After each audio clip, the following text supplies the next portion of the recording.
Tu padre nos decía recién que te nota muy místico. En general todos ustedes están muy místicos. Sí. Bueno, lo que pasa es que realmente la escala de valores de la vida nos ha variado muchísimo a todos.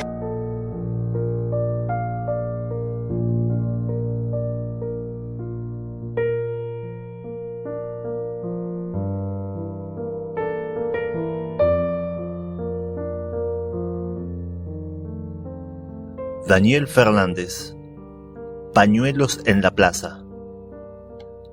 Un día antes de la partida, mi madre me había hecho mi torta de frutilla preferida.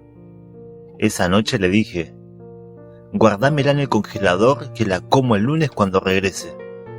Y ahí quedó, guardadita en la heladera, intacta, porque ella no permitió que nadie la tocara.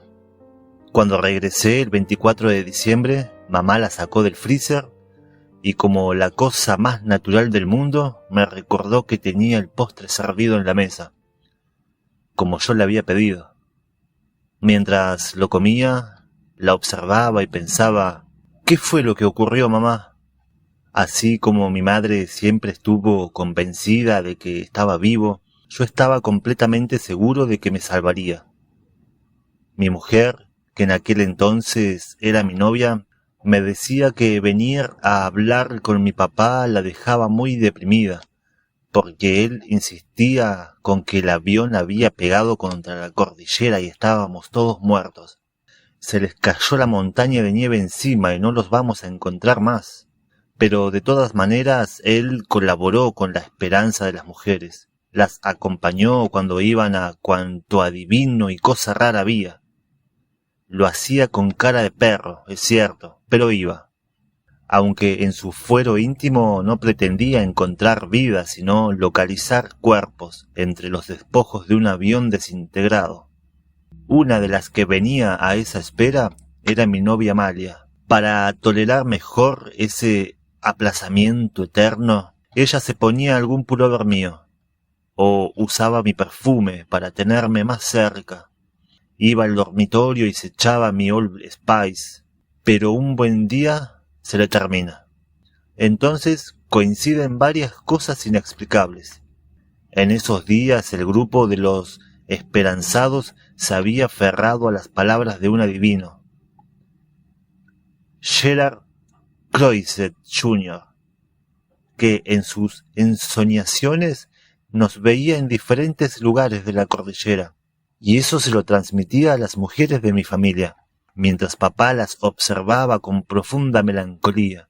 El adivino pedía un objeto personal de cada uno de nosotros. Como mi novia tenía una prima que vivía en Buenos Aires y que viajaba en los próximos días a Holanda, donde residía Croiset, fue a llevarle un objeto personal mío para que se lo entregara al adivino. Al mismo tiempo, Amalia quería poner el perfume que había terminado, que solo se vendía en Buenos Aires. Le voy a comprar un frasco a Daniel, porque cuando vuelva no tendrá su perfume preferido, le dijo a mi madre, que la acompañó a Buenos Aires, y lo compró. Cuando despierta en casa de su prima, escucha un murmullo nervioso fuera de su habitación. ¿Le decimos o no le decimos?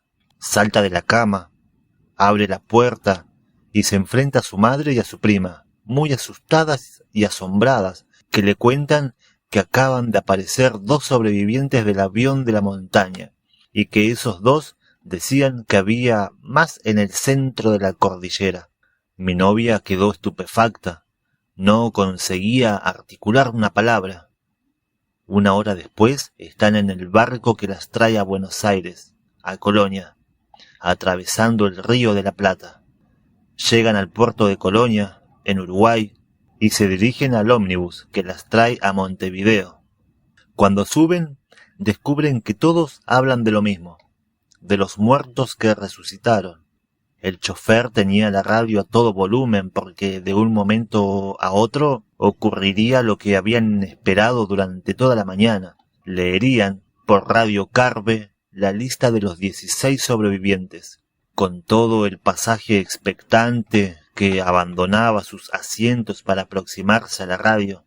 Entonces la madre de mi novia se pone de pie y le dice al chofer en voz baja: «Le voy a pedir un favor muy especial. que sé que usted comprenderá. Le ruego que apague la radio porque mi hija es la novia de uno de ellos y no sabemos si está o no está en la lista.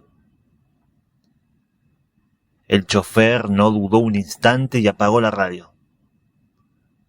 Pero como todo el pasaje empezó a quejarse, el chofer se incorporó y les explicó, uno a uno, en susurros, lo que sucedía.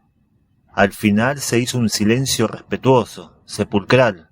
El viaje hasta Montevideo resultó una eternidad, aunque no insumió más que 2 horas. El corazón de mi novia se había enloquecido. ¿Dónde estaba aquella certeza que había tenido hasta entonces? Ahora, en el momento definitivo, la ponía en duda. Cuando el ómnibus venía subiendo por la calle Rondeau, en el centro de Montevideo, para llegar a la terminal en la plaza de Cagancha, ella sabía que le quedaban 2 alternativas. Por eso sentía que el corazón le iba a salir por la boca, que solo estuviera papá esperándome, o si no, y entonces, cuando iba a imaginarse esa otra alternativa, el ómnibus comenzó a dar la vuelta a la plaza. Ella se asoma por la ventanilla para ver cuál podría ser la otra alternativa, y lo que ve en la terminal es un tumulto de gente, e identifica a todos nuestros amigos, agitando pañuelitos blancos. Se le nubla la visión por las lágrimas y se ahoga por los sollozos abrazada a su madre porque se dio cuenta de que siempre había tenido razón, que yo estaba en la lista, que no había que dudar. Y el chofer también se dio cuenta, porque empezó a hacer sonar la bocina sin parar, la que parecía cada vez más estridente, porque él también estaba emocionado. No era una lista cualquiera, era la lista de la vida y la muerte. Nadie está del todo preparado para lo que va a venir. Fui el primero en llegar a Montevideo, en un avión de KLM, el 24 de diciembre, e imaginé que en el aeropuerto iba a estar mi familia y nadie más. Estaba mi familia, sí, pero los balcones, las terrazas y todos los espacios interiores estaban abarrotados de gente, de periodistas, de curiosos, porque nadie terminaba de comprender lo que había sucedido. Y como veníamos de la muerte, todos creían, tal vez, que traíamos mensajes del más allá. Desciendo del avión y entro al aeropuerto con toda la muchedumbre desconocida mirándome, y me enfrento al pequeño mostrador de inmigración, donde un funcionario me mira con el mismo espanto que los demás, como si viniera de ultratumba, hasta que al fin atinó a pedirme los documentos, como debía ser con todos los viajeros. Pero yo no tenía documentos, no tenía nada, salvo la ropa que llevaba puesta, que me la habían regalado en el hospital de San Fernando. ¿Qué me está pidiendo?, le pregunto sin comprenderlo. Yo vengo de un avión que chocó en las montañas. Necesito su cédula de identidad, me repitió como con vergüenza. O su pasaporte, añadió con voz cohibida, y los dos nos mirábamos incrédulos, porque lo que estaba sucediendo no estaba previsto. Nunca había ocurrido antes, ni nunca nadie se imaginó que ocurriría, que llegara un muerto caminando y que además viajara sin documentos. Y como no tenía cédula ni pasaporte, no me podían dejar salir del aeropuerto.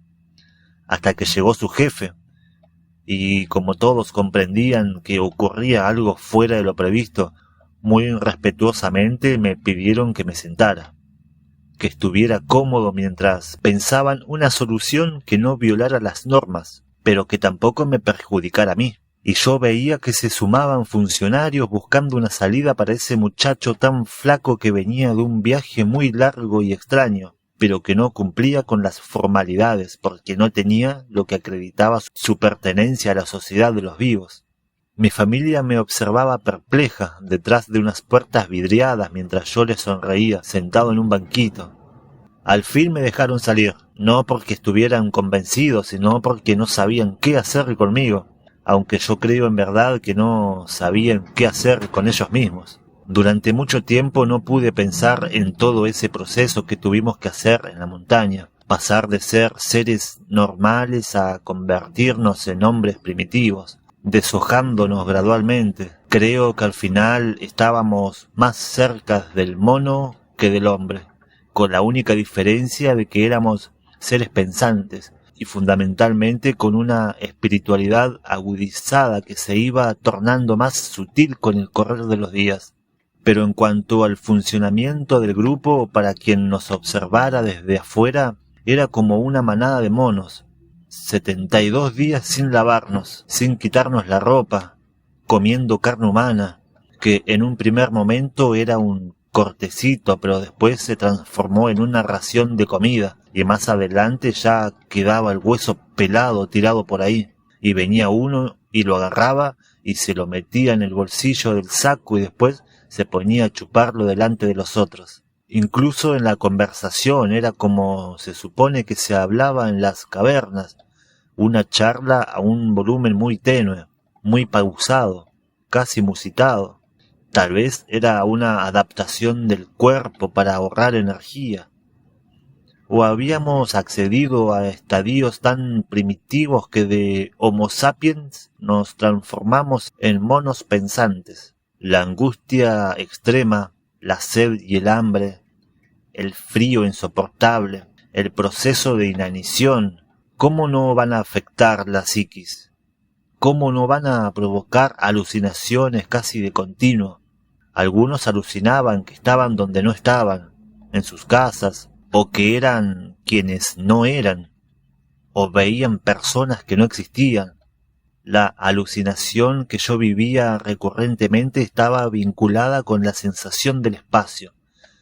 El fuselaje, cuando caía la oscuridad, me resultaba increíblemente grande y largo, interminable. Las personas estaban a una gran distancia unas de las otras. Cuando se incorporaban y se desplazaban sentía que se movían en un horizonte lejano. Pero cuando llegaban las primeras luces del alba, descubría que estábamos todos amontonados, unos arriba de los otros, porque el espacio era diminuto. Conocí en carne propia lo que es el poder de la mente. Comprobé que es cierto aquello de que vivir no alcanza. Soñar es lo que importa. Estábamos a 30 grados bajo cero y soportamos el frío sin abrigos, en mangas de camisa, tapados con un forro de un asiento de avión, porque la mente nos obligaba a tolerarlo. Nos ordenaba que no podíamos dormirnos del todo porque nos congelaríamos. Llegábamos a perder la noción del frío, aunque podíamos evaluarlo con hechos objetivos y medibles. De noche poníamos la botella de agua en el valijero destrozado del avión, para los que sufrieran sed, pero cuando a la media hora querías beber un sorbo, la botella estaba completamente congelada como una roca de hielo. Había que ponerla contra el cuerpo durante un buen rato para que comenzara a derretirse y poder echar las primeras gotitas en la boca. Ahí nos dábamos cuenta claramente que estábamos viviendo dentro de un congelador. En esa capacidad de adaptación, la mente jugó un papel definitivo. La mente del que se quiere salvar lo salva, pero la mente del que se entrega y dice «yo de acá no salgo y me muero», se muere en una semana. Cuando regresé a la civilización, si bien retorné a mi vida de antes, traje mucho de la montaña, sin saber bien lo que era. Tenía un campo que había sido de mi familia, pero en una crisis cambiaria de Uruguay quedé endeudado y tuve que vender todo para pagar las deudas. Tampoco me desesperé. Quebrado, empecé con un pincelito limpiando máquinas de escribir, haciéndoles el service, y cuando me di cuenta de que las máquinas de escribir terminaban y venía la computadora personal allá por el año 84, comencé con la informática y armé una gran empresa. Hasta el año 2005, sin saber nada del tema, porque soy ingeniero agrónomo y siempre había trabajado en el campo. También sé que siempre aposté a formar un buen equipo humano, como el de los Andes. Y esto no es una frase hecha, porque siempre consideré mucho más importante que el grupo trabajara en armonía, antes que la entrega ganara más dinero a costa de perder ese equilibrio de la gente que colaboraba conmigo. He tenido muchos problemas. Mi mujer tuvo un cáncer, a un hijo lo apretó una puerta de un garage y estuvo en coma 3 días, y los médicos me aseguraban con argumentos científicos que se moriría, o que quedaría inválido como una planta. Sin embargo, yo lo miraba en su cama del CTI, inconsciente, y sabía que saldría, y en efecto, sanó perfectamente. Ya conocía esa zona gris entre la lógica y la esperanza más porfiada. La ciencia, a la que dediqué buena parte de mi vida, es duda. La espiritualidad es fe. Siempre eduqué a mis hijos en esa actitud, que es como la silueta de la cordillera. Durante todos estos años, algunos de nosotros nos habíamos cerrado al silencio. No habíamos hablado sobre el accidente ni sobre lo que sucedió en los Andes. La razón es bastante simple. Vivíamos muy próximos a las familias de quienes quedaron en la montaña. Si residiéramos en otro país o en un país más grande, sería distinto. Pero acá no solo habitamos en el mismo territorio, sino también en la misma ciudad y hasta en el mismo barrio, Carrasco, por lo que éramos muy sensibles a no provocar ningún dolor innecesario. El punto de inflexión que nos sucedió a muchos ocurrió a los 30 años del accidente. Entre otras cosas, ese año 2002 colgamos la página web Viven. Coincide también que fue en esa época cuando comencé a vislumbrar más claramente ese proceso que fui haciendo muy lentamente a lo largo de los años y de las décadas. Cuando empecé a leer los correos electrónicos que nos llegaban todos los días a la página web, descubrí algo que no imaginaba. La necesidad que mucha gente tiene de conocer este tipo de experiencia. Entonces me dije, por algo pasé por esto. Si lo que digo le sirve a alguien, lo mínimo que puedo hacer si me salvé es hablar a quien me lo pide. Esta historia no me pertenece. Hace un tiempo cumplí 60 años. Tengo 3 hijos, una casada y 2 solteros. El tiempo corre deprisa y entré en una nueva etapa de mi vida. Creo que de aquí hasta que me muera me voy a dedicar a los Andes, que es una eterna búsqueda. ¿Fue lo más importante que me sucedió? No lo sé, pero quiero devolver en parte lo que la vida me dio. Para mantener esa armonía básica en la montaña, lo fundamental era el buen funcionamiento del grupo. Nosotros, los mayores, incluyendo a mis 2 primos, tuvimos una responsabilidad especial, no solo por la edad, sino también por la formación. Ese orden estricto que siempre nos habían inculcado nuestras familias alemanas. Paralelamente nos ganábamos la confianza de los otros por lo que hacíamos, por cómo lo hacíamos, porque jamás hubo arbitrariedades y porque nada se hacía por imposición. Esas fueron nuestras consignas. Yo guardaba todos los cigarrillos, pero no los escondía en una caja fuerte. Cualquiera podía ir y tomar los que quisiera, sin esperar el reparto diario, porque estaban a la vista de todos, pero todos esperaban. Exactamente lo mismo sucedió con los cadáveres. Cualquiera podría haber dicho, voy a cortar y comer toda la carne que quiera, pero nunca ocurrió. Se esperaba que nosotros cortáramos y administráramos las raciones. Hubo hechos claves que fueron consolidando la formación del grupo.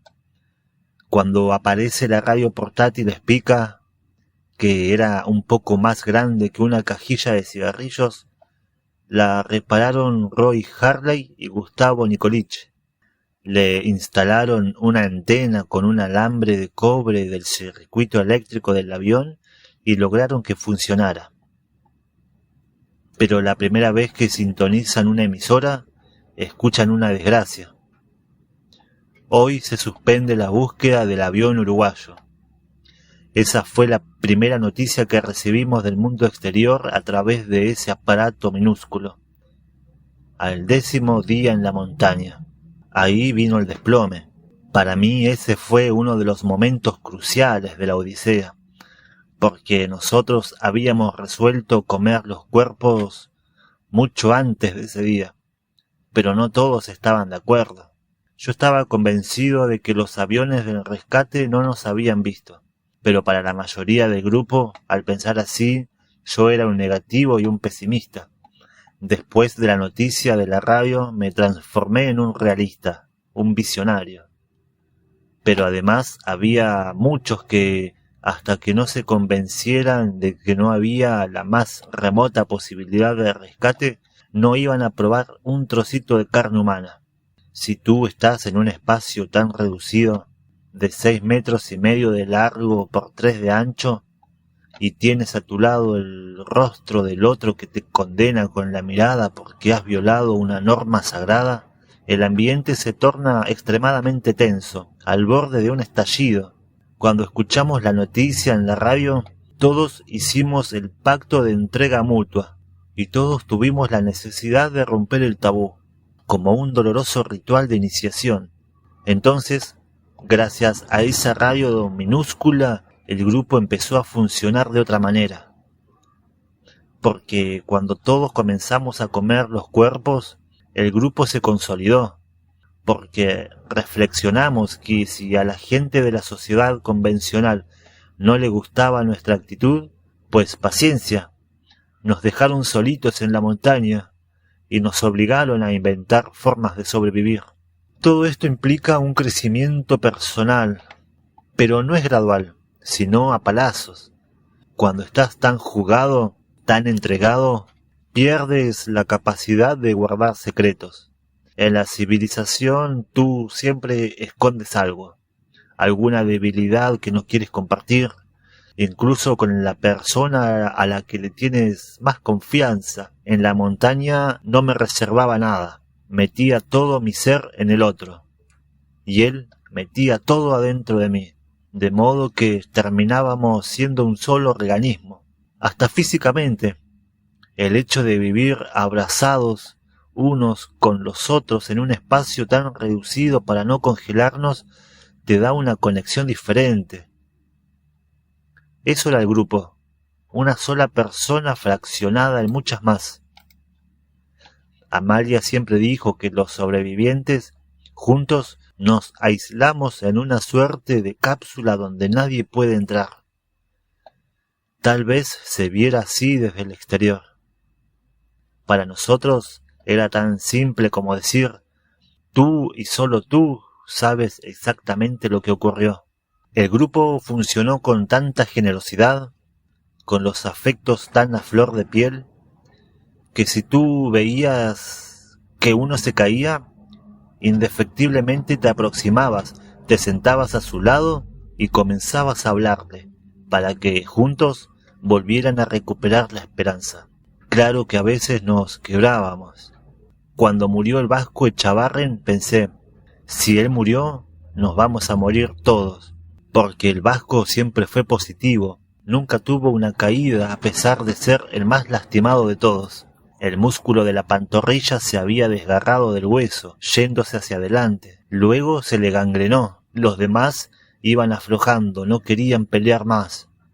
Pero él los incitaba a seguir luchando, con las 2 piernas con gangrena, durmiendo en la hamaca, allá arriba, solo, con un frío indescriptible, sin quejarse, animaba a los sanos, diciendo, «Vamos a salir de acá, quédense tranquilos». ¿Cómo pudo ocurrir? No tiene lógica. Él se estaba muriendo. Lo pienso ahora y me pregunto, ¿qué hacía el vasco ahí arriba? ¿Por qué ese moribundo estaba actuando como la voz salvadora de nuestras conciencias? Cuando regresé a Montevideo fui a hablar con los padres del vasco para contarles esta historia. Poco después ellos fueron a buscar su cuerpo a la montaña. Su madre Sara ha dicho, lo peor no es perder un hijo, lo peor sería no haber tenido la dicha de tenerlo durante los 19 años que lo tuvimos. El día 22 de diciembre Como todas esas mañanas, había salido antes del amanecer con Eduardo Strauch a sintonizar la radio minúscula, con la esperanza de escuchar alguna noticia de la travesía de Nando y Roberto. El momento era muy preocupante, porque ya habían transcurrido 10 días.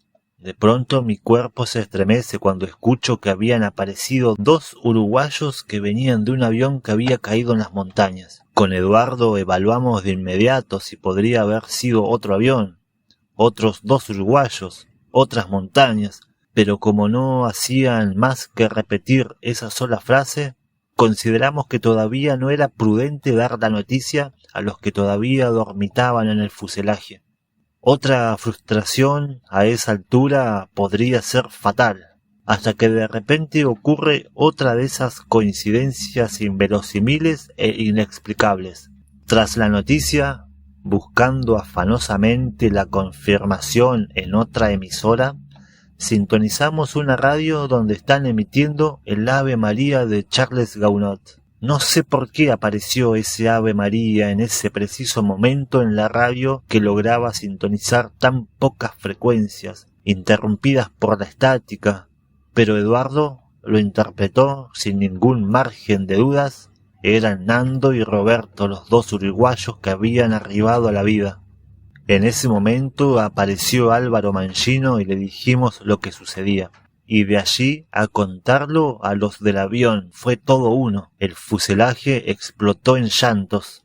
Esa radiecita cuánto nos hizo sufrir y cómo nos devolvió el alma al cuerpo. Después de la terrible noticia de que nos habían abandonado, la radio quedó olvidada. Nadie tenía interés en escuchar ese pedazo de plástico de mal agüero. Luego vino la luz, cuando la nieve la cubrió y la radio desapareció. A los 20 días, sacando restos de nieve del interior del avión, reaparece la radio. La llevo afuera, al sol. La abro y la pongo a secar sobre el fuselaje. Y a pesar de haber estado bajo nieve durante tanto tiempo, volvió a funcionar. Ni siquiera las pilas se habían arruinado. Como teníamos apenas esas 2 pilas, había que cuidarlas como al oro, y por eso escuchábamos solo en los momentos imprescindibles, que era el informativo de las 7:30 de la mañana hasta las 8 menos 10, en la radio uruguaya El Espectador, que lográbamos sintonizar. Se convirtió en una rutina dolorosa pero necesaria, salir antes del sol, con el vientito gélido de la montaña, alejado del avión, generalmente solo, con la radio contra el oído esperando la voz salvadora que nunca llegaba. Después de informar la noticia de la llegada de Nando y Roberto, planteamos limpiar la desprolijidad del entorno, todo ese hueserío, los cuerpos desmembrados y los esqueletos que había alrededor, pero nos dimos cuenta de que era imposible. El desorden era demasiado grande y nos faltaba energía para cubrir o esconder todo lo que había. Y además, ¿por qué teníamos que escondernos? Cuando llegamos a los Maitenes, fue el encuentro de 2 mundos, los abandonados de la montaña, vivos y muertos, y la sociedad del llano. Después llegamos a Santiago, al Hotel Sheraton San Cristóbal, y los 2 mundos continuaron chocándose. Recuerdo que llegó mi íntimo amigo, Miguel Shaw, hermano de Daniel, que había ido a buscar a su hermano, porque cuando escuchó la noticia pensó que tal vez Daniel se había salvado. Entonces ahí, tan próximo a la alegría, uno se empieza a dar cuenta de lo que yo estaba festejando, los otros lo estaban llorando. La fiesta que se vivía en el hotel tenía su contracara en el velorio, que en ese mismo instante se vivía en un hotel cercano, el Carrera. Después de toda esa batahola en el aeropuerto de Montevideo, mis padres querían preservarme y solo permitían que vinieran a casa la familia, mi novia y algunos amigos. El 25 de diciembre, mientras tomaba mate con un amigo en casa, comenzaron a llegar periodistas que me habían dado respiro el día anterior, el de mi llegada, pero que consideraban que ahora la tregua había terminado. Uno de los que vino, Never Araujo, un famoso periodista uruguayo, me pidió con muy buenos modos si podía hacer su programa televisivo en directo desde mi casa. Y ya que todo se había descontrolado, lo acepté. Vino a casa y en los cortes nos poníamos a conversar sobre lo que hablaríamos en el próximo bloque. En uno de los cortes, uno de los tantos periodistas que estaba escuchando estira el brazo con un telex, lo leo, y mi padre, que estaba enfrente mirando, repara en la expresión de mi rostro y me pide el papel. Cuando lo lee, agarra al periodista del cuello, fuera de sí, insultándolo, arrastrándolo fuera de la casa. De inmediato me pongo de pie, lo detengo y le digo: papá, es verdad, nos alimentamos con los cuerpos. Mi padre había quedado conmocionado. Casi todos los padres priorizaron tanto el hecho de que nos hubiéramos salvado que ni siquiera se pusieron a pensar cómo lo habíamos logrado, cómo habíamos vivido en medio de lo inorgánico, sin comida, durante 71 días. Para ellos la alegría de vernos era tan intensa que opacó cualquier reflexión. En ese momento papá se puso a llorar. Le pidió disculpas al periodista al que había zamarreado y vino a abrazarme, porque se percató de la real magnitud de la tragedia por la que había pasado. Toda esa llegada a la sociedad fue para mí un proceso muy lento. Al principio me molestaba el ruido, la ciudad, los autos. No entendía por qué me hablaban a los gritos, cuando en la montaña nos entendíamos perfectamente comunicándonos en susurros. Cuando un grupo de personas en mi casa me hablaba al mismo tiempo, sentía que me mareaba, que me cansaba, que no lograba concentrarme en tantas ideas a la vez. Había mantenido la cordura en la montaña desierta y sentí que me iba a enloquecer en la sociedad. Entonces dije: basta, me voy. Y volví a la paz del campo, solo, a iniciar un largo proceso que duró 30 años. Nunca quise regresar a la montaña. Si vuelvo será a través de mis cenizas, cuando muera. Tal vez deban reposar en los Andes.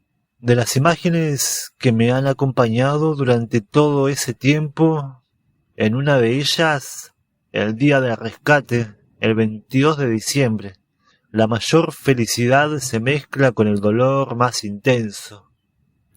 Inmediatamente después de los maitenes me llevan al pueblo de San Fernando, antes de trasladarme al hospital. Cuando bajo del helicóptero, en un campo militar, distingo a la distancia a los padres de Roy Harley y de Gustavo Nikolic. El padre de Gustavo Nikolic estaba convencido de que su hijo se había salvado. Hubo una confusión con la lista, y donde decía Gustavo, por Gustavo Servino, interpretaron que era por Gustavo Nikolic. Cuando me ve, avanza hacia mí. Yo titubeo con la mirada, pero no dejo de caminar hacia él. Cuando está a 2 pasos me pregunta muy ansioso, con un gesto en el rostro que es como si lo estuviera viendo y escuchando en este instante: Daniel, ¿en qué helicóptero viene mi hijo? Y yo le respondí sin vacilar, con la forma dura y cortante con que hablábamos en la montaña: Gustavo no viene. ¿Cómo que no viene? Me vuelve a preguntar, con una sombra de angustia en los ojos. Y yo le repito: no viene. Así, con esas 3 palabras, Nikolic se enteró de que su hijo había muerto por segunda vez, porque Gustavo se le murió en el accidente, resucitó y se le volvió a morir en ese momento. Daniel Fernández nació en 1946. Es ingeniero agrónomo. Se casó con Amalia, su novia de entonces, con quien tuvo 3 hijos. Fue docente universitario durante 8 años y director de distintas áreas de la Universidad de Agronomía de la Universidad de la República en Uruguay. Vive en un apartamento amplio pero sin ninguna ostentación, próximo al centro de Montevideo. Es un hombre calmo que, a pesar de aparentar una personalidad distante, esconde un carácter muy afable. Uno de los recuerdos que más le emociona fue lo que sucedió con su amigo íntimo y compañero de estudios de la Facultad de Agronomía, Miguel Shaw, hermano de Daniel, que murió en el accidente. Pocos días antes, los dos compañeros habían preparado un trabajo para la facultad.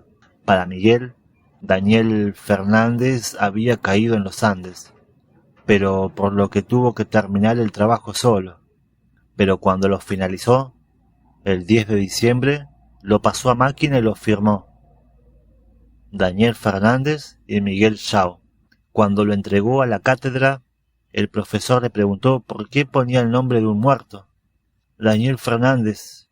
Miguel lo miró a los ojos y le respondió: él no está vivo, pero tampoco está muerto.